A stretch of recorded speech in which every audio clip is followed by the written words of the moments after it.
자, 오늘은 지난 시간에 좀 진리적인 교통을 중점을 했기 때문에 오늘은 이제 본문 말씀을 중점을 같이 말씀을 나눌 건데, 주로 10절에서 12절 사이 말씀, 나가는 말씀으로 같이 말씀을 나누겠습니다. 성경은 4장 10절에서 12절 말씀을 같이 읽겠습니다. 아멘. 아멘. 오늘 우리가 읽은 이 10절에서 12절 사이에 나오는 이 말씀은 내용이 상당히 어려운 내용으로 되어 있지만, 이것은 결국 예언이 되어져서 그 장로들의 축복이 결국 예수님과 사도들과 주님의 교회에 이것이 표상적으로 실현이 되었고, 오늘날 우리에게까지 이런 축복의 말씀이, 이런 말씀을 축복으로 받는 모든 성도들에게 대대로 이게 같이 유전되고 있는 것을 알 수 있습니다. 오늘 이런 축복의 말씀이 우리들의 것이 다 될 수 있기를 바랍니다. 처음에는 주님의 가정을 세우는 것에 대한 예표적인 그 축복의 말씀이 여기 나왔는데, 보아스와 룻이 혼인을 통해서 한 가정을 세우게 되기 때문에, 역사상으로 보면 룻이라고 하는 그 이방 여인이 보아스라고 하는 히브리인 그 유력자인 베들레헴의 유력자에게 혼인을 하는 그런 일을 앞두고 그 베들레헴 성의 장로들, 주민들이 축복을 해주는 그런 내용으로 되어 있습니다. 저는 여러 번 이제 그런 말을 자주 하지만 우리 형제 자매님들은 이런 말씀을 통해서 배울 것이 있습니다. 그게 뭐냐면, 우리 입에는 늘 우리나라 사람들의 말로는 덕담을 해준다, 이런 말을 표현하고 이렇게 하는데, 남을 위해서 남의 상황이 어떤 것을 따라서 밖에 나타난 외적인 어떤 상황을 보고 함부로 그 보이는 대로 판단을 하는 말을 함부로 내뱉는다는, 자기 속에 오른 어떤 그 생각, 관점을 가지고 그 사람이 어떤 처해진 상황에 대해서 자기의 그 판단에 따라서 입에서 나오는 대로 함부로 말을 이렇게 하는 그런 저주받은 습관에서 벗어나시는 것이 매우 필요합니다. 그것이 구원입니다, 실제로. 사람이 말에 흠이 없고 운전하면 그게 운전한 사람이다. 신앙에서는 이렇게 확정적인 표현을 말씀을 하고 있습니다. 그 말에 흠이 없는 말을 한다는 건 무슨 뜻인가? 지금 장로들이 보아스와 룻을 축복하는 것과 같은 그런 축복의 말을 자주 하는 사람을 말하는 겁니다. 어떤 사람이 어떤 상황을 매 순간마다 거쳐가고, 어떤 상황이라는 것은 반드시 지나가는 일들인 것이기 때문에, 누구에게나 형편과 상황이 각각 다를지라도 어쨌든 각 사람에게 필요한 대로 하나님께서 그 사람은 그런 어떤 과정과 그런 어떤 일들을 반드시 거치도록 하나님이 이것을 배려하시는 것을 믿는다면, 이게 이제 하나님을 믿는 사람이에요. 믿음으로 사는 사람이라면 상대방, 내 눈에 거슬리는 사람들, 특히 그런 사람들에 대해서 입에서 나오는 대로 그 함부짓거리는 그런 버릇에서 벗어나실 수가 있을 겁니다. 이것이 구원의 실제입니다. 말로 구원받았다 그래가면서도 실제적으로 그 삶에서 가장 쉽게 나타나는 것은 말로 표현되는 것이기 때문에, 그 사람의 중심에 뭐가 들어있는 것이 말로 나오기 마련이죠. 그래서 그 말이라고 하는 것은 나의 영혼뿐 아니라 상대방의 영혼을 죽일 수도 있고 살릴 수도 있는 그 능력과 권세가 있는 것입니다. 그래서 말을 잘 할 줄 아는 사람이 되는 것, 이것을 오늘 이런 말씀 통해서 배우셔야 되겠습니다.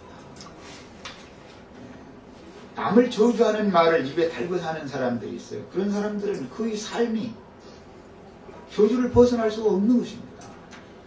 자기 자신에게 그 모든 저주가 되돌아오기 때문에 그런 거예요. 남에게 축복의 말을 자주 하는 사람은 그 축복이 상대방이 받아들이면 자기 입이 복을 받는 거니까 복을 받는 것이고, 같이 상대방이 그 축복을 받아들이지 않으면 그 복은 자기에게로 돌아오게 마련인 것입니다. 하나님은 절대로 어떤 축복의 말을 땅에 떨어지거나 허공에 날아가 버리도록 그렇게 하시는 분이 아닌 것을 꼭 믿으시기를 바랍니다. 저주의 말을 자주 하고 입에 달고 산다는 것은 아담에게 속한 사람이라는 것을 의미하는 것입니다. 첫 아담에 속한 사람은 뱀을 통해서 죄악이 들어왔고 죄인이 되었기 때문에 하나님께서 그에게 찾아오셔서 저주를 하신 거예요. 그러니까 저주 아래 있기 때문에 그 속에 저주가 들어있기 때문에 누구를 만나면 저주의 말을 먼저 하는 거예요. 그 저주의 말이 풀썩 나온다는 것은 그 사람의 마음속에 그것이 가득 들어있기 때문에 그것이 나오는 겁니다. 마음속에 있는 것이 나오는 거니까. 그래서 세상 교회에서도 저주를 끊어라 뭐 그런 설교도 하는 분들도 많이 그러는데, 저주를 끊는다는 것은 저주의 말을 끝내는 것을 실제적으로는 의미하는 겁니다. 이제 뭐 세상 교회 그런 이제 설교하는 사람들은 뭐 철학적으로 여러 가지 얘기를 이제 이런 소리를 들었는데, 실제로는 저주의 말을 끝내고 저주 대신에 축복을 하는 말을 하는 거예요. 그렇게 하면은 그 사람 자신의 삶이 저주가 변하여 복이 되는 것입니다. 성경은 모두 저주가 변하여 복이 되게 하는 것을 기록하고 있습니다. 아담에게 들어온 저주를 한 사람 아브라함을 통해서 복으로 바꾸는 이야기를 하는 것이 성경 이야기입니다. 그래서 아담으로 말미암아 들어온 인류에게 들어온 저주가 예수 그리스도로 말미암아 복으로 바꿔지게 하는 이야기를 하는 것이 룻기의 중심 주제인 것을 알 수가 있는 것입니다. 룻이라고 하는 이 가련한 사람이 저주 아래에 있었지만 이런 축복의 말씀을 들을 때 이 축복의 말씀과 같이 되는 거예요. 실제적으로 룻은 실제적으로 이 장로들이 빌어준 축복이 자기 인생의 삶에서 그것을 실현하는 겁니다. 오늘 우리 형제 자매님들도 이런 말씀을 통해서 가정사에 문제가 있다든지 서로 갈등을 나누는 것, 시모와 자부 사이라든지 또는 장인 장모님과 뭐 사위 관계라든지 어쨌든 가족 관계라는 것은 끊을래야 끊을 수도 없는 관계인 것이기 때문에 저주의 마음이 독설이 함부로 독설로 이렇게 표현되고 껄끄러운 그런 관계가 있었던 분들은 주님 앞에서 은혜를 많이 누리셔가지고 모든 관계들을 아름다운 관계로 바꿀 수 있는 그런 축복으로 다 형제자매들 오늘 말씀을 다 받으실 수 있기를 바랍니다. 실제적으로 나의 삶에서 축복이 없는데 입으로만 예수님이 나에게 복을 주시는 분이고 그분이 나의 은혜라고 그런 말 백날에도 다 쓰는 거예요. 입으로는 백날 하는데 자기 자신의 삶에서는 저주가 가득 임해가지고 살면 그러면 되겠습니까? 자기 삶이 바꿔져야죠. 삶이 바꿔진다는 것은 무슨 물질적인 풍요를 누리고 그런 것을 말하는 게 아니라 그 사람의 영혼이 은혜가 충만하면 매사가 다 관계성이 좋아진다라는 걸 말하는 거예요. 화목된 관계로, 원수된 관계에서 화목된 관계로 관계가 회복된다라는 걸 말하는 거예요. 이런 것이 얼마나 필요한지 모릅니다.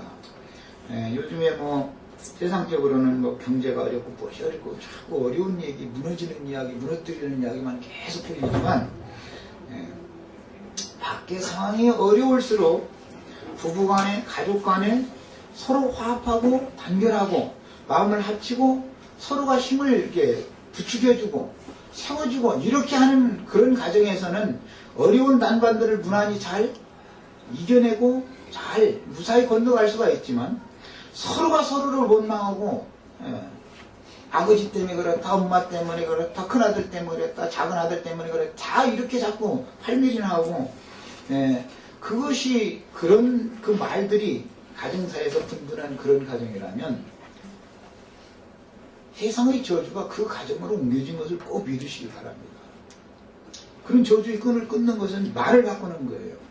간단하게 말해서 저주의 끈을 끊는 것은 축복의 말로 말을 바꾸는 겁니다. 이것은 말이라고 하는 것은 생명이요 능력이 있는 것입니다. 살아있는 거예요. 말이라고 하는 것은.